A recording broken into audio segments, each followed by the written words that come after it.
Okay, girlfriend, what's happening? I've been asked this question a lot lately, a la Fujifilm.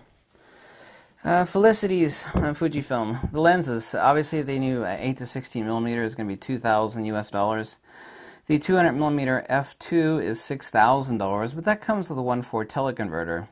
By the way, Nikon's 200 millimeter f2 is basically $6,000. It's $5,700 right now. Enormously huge and heavy lens.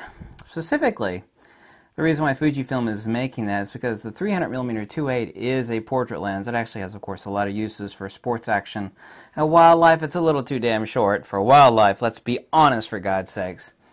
But it makes the most incredible lens compression and background blur you've ever seen. It's just heavenly. So the 200 millimeter f2 and field of view is obviously as meant to be rendered. A 300 millimeter 2.8 on a full frame camera. I will be testing that. I don't know if I'll be buying it since it is $6,000. And contrary to what a lot of you think, I'm not made out of money. But I absolutely cannot wait to purchase the 8 to 16 millimeter. That's one lens I've been waiting for some time. Give it to me, Fuji. Not give it to me. I'm gonna have to pay for it. Have to pay for it like everybody else. I also am saving up for Fujifilm's medium format rangefinder camera. I mean, I absolutely cannot wait. They are going to have a 100 megapixel GFX. I assume they're going to call it the GFX 100R. Currently and love to death. If I could only keep two cameras, like I have to throw away all my cameras except for two of them.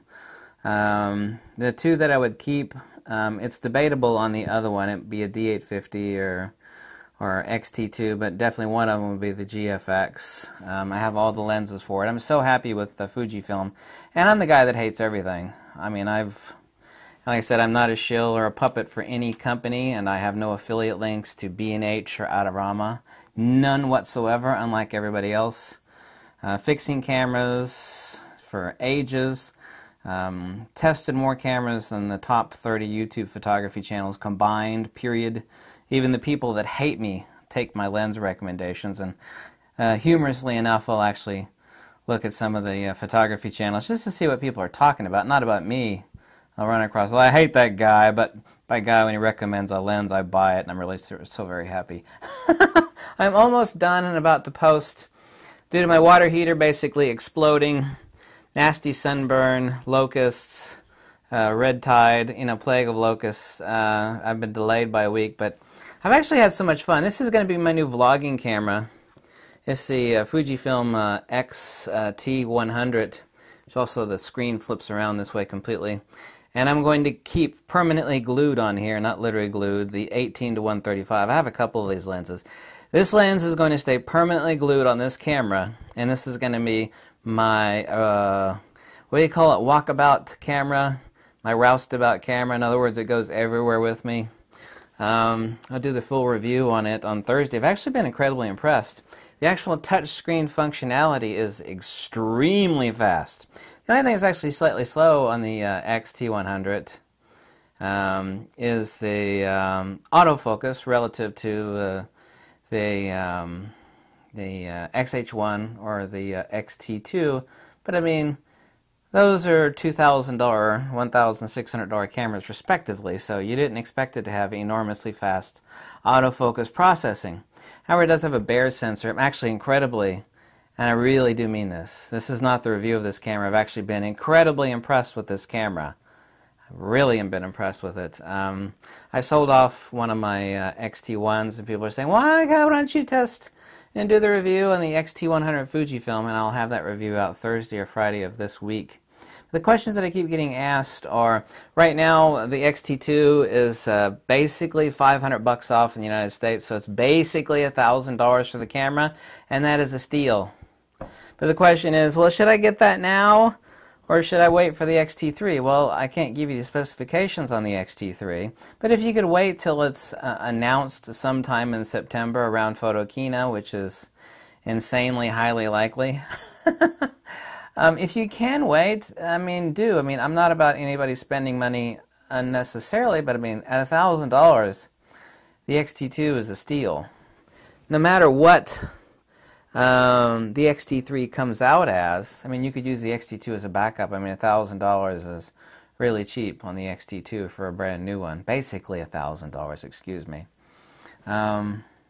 So that's up to you. I mean, that's incredibly subjective. People say, I keep getting this question asked to me all the time.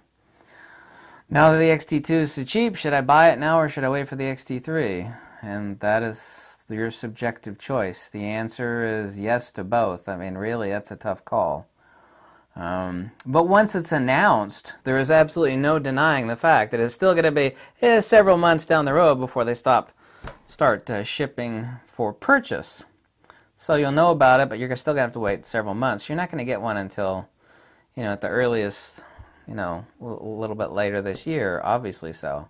So can you wait? You need to ask yourself that. Go into the bathroom and look in the mirror and say, self, can I wait, self? Or should I just buy an XT2 right now for a killer price? To be honest with you, given the current price of the XT2, and I love that camera to death. I mean, I've had like hot dreams about my XT2. I take that camera everywhere with me. It's a killer deal.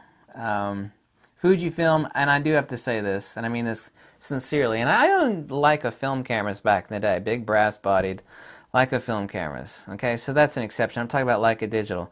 Nobody is making cameras better and has better customer service than Fujifilm does. I am not affiliated with Fujifilm.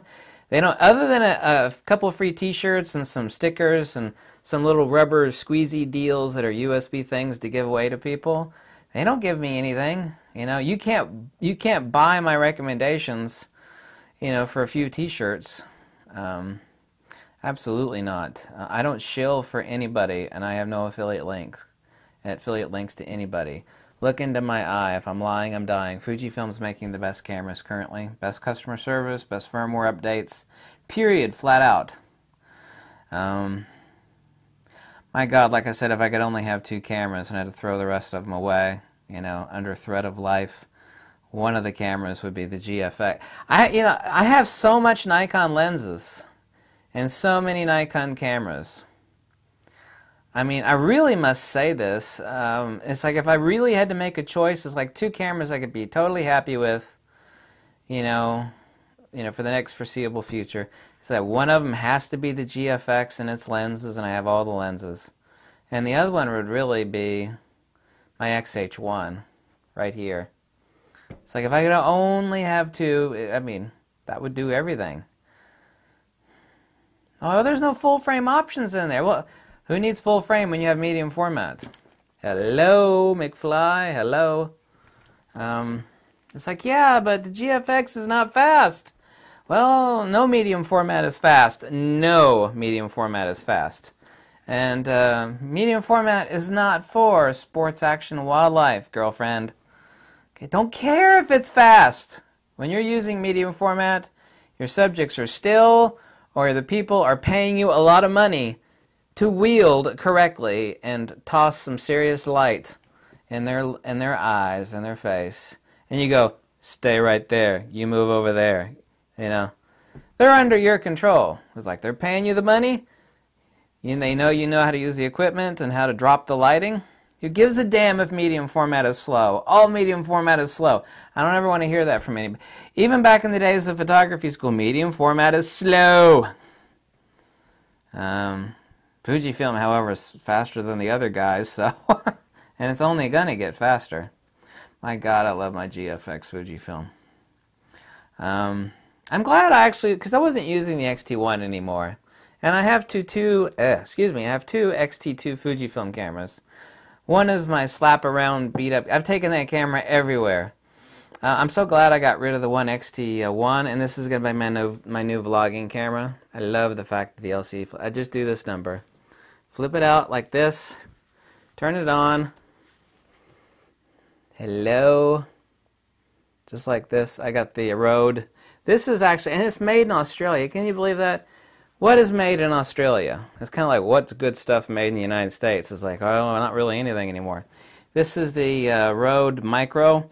I've used this mic a lot. It's actually made in Australia. I think they're all still made in Australia. Yeah, still made in Australia. Yes, the Video Micro. I actually highly recommend this mic. They're only $89. I think you can get them for as cheap as $69. They're actually made in Australia. I'm actually looking on the back there. Because I used to own a lot of Rode mics, the big, expensive professional shotgun mics. But this is perfect on the Fujifilm X100T as a vlogging camera. But this is going to be my, put my dead cat back on there. Meow, dead cat. And the 18-135 is going to stay permanently glued to it. One thing you do need to buy is you need to buy a micro jack because it's a 3.5mm. You need a 3.5mm female to 2.5mm male. You can get these for like $2 on eBay. You need one of these, and the microphone jack is over here. Fujifilm's doing everything right, and they continue to do everything right. Fujifilm's going to drop some serious honey later this year. The announcement of the X-T3 and the release of the X-T3, the announcement of the medium format rangefinder. Those lenses are going to drop, and they've also dropped a new roadmap. They recently released new firmware for the X Pro 2, X-T2, XH1, and GFX. The GFX firmware update was really minuscule, but that sure is a hell lot more than Canon or Nikon or Sony doing collectively. You feel me? Fuji! Exactly. Fuji. I really am one of those guys that hates everything. I just is like, you know, shut the hell up. It's just same old, you know. It's kind of like back in the days, I sound like an old person. Back in the 90s, it's like you got a choice of asshole company number 1 and asshole company number 2. And they're always, asshole company 1 and 2 are always throwing poo at each other's face. And then you got a third company that's smaller, and they're always throwing poo at company A, B, and C. You know, and it's just like you have a choice. Asshole version 1, asshole. It's so nice. Fujifilm is doing things so much better than Nikon or Sony and Canon combined. It's not my opinion. They are making the best cameras currently. Digital cameras, they are. What about a Leica? What about the digital Leica? No, Do you know what the failure rate on a digital Leica is? We're not talking about brass-bodied Leica film cameras where you could stick them in a sock and club people over the head with them and they keep working. I'm not talking about those Leicas. I'm talking about digital Leicas that are full of microelectronics, the same as everything else in digital. Fujifilm's making the best digital cameras, period, currently. Even better than the Nikon D5? Yes, even better than the Nikon D5. D4S was another D4. D4S was a wholly different beast. Fuji's doing it all right. Fuji. If you like these videos, you can always click the link below. Tell me to jump off a cliff, as many of you are so fond of doing, you know, because you can get your anger out on me. Like, I hate that guy. He looks like Uncle Fester, and he's an arrogant prick. And I hate him. I will always buy the lenses he recommends because he's always right on his lens recommendations, but I still hate him. Fuji. Catch you later. Peace out, Girl Scout.